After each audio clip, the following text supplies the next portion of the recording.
hello and welcome back to our channel. நீங்கள் வெளிநாட்டில் nurse job vacancy தேடுறீங்களா? அப்போ இந்த வீடியோ உங்களுக்கு தாங்க. வீடியோ கொஞ்சம் ஸ்கிப் பண்ணாமல் பாருங்கள். மலேசியாவில் ஸ்டாஃப் நர்ஸ் வேக்கன்சி தாங்க இப்போ போகுது.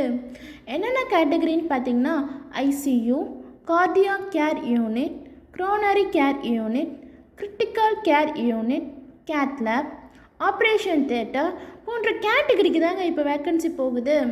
Eligibility applicant with GNM or BSc nurse with 2 years experience இருக்கணும். ஏஜ் லிமிட் பார்த்திங்கன்னா 22 to 45. Salary 5000 RM to 6000 RM. Food and accommodation கம்பெனியை பார்த்துப்பாங்க. ஆர்வம் உள்ளவங்க உங்கள் சிவியை ஸ்க்ரீனில் தெரிகிற நம்பருக்கு வாட்ஸ்அப் பண்ணுங்கள். 81104699. மேலும் இது போன்ற பல வேலைவாய்ப்பு மற்றும் மோட்டிவேஷனல் வீடியோ பார்க்க நம்ம கேர்ள்ஸ் ஷாட் ரியா சேனலை சப்ஸ்கிரைப் பண்ணுங்கள். தேங்க்யூ ஃபார் வாட்சிங். Stay tune.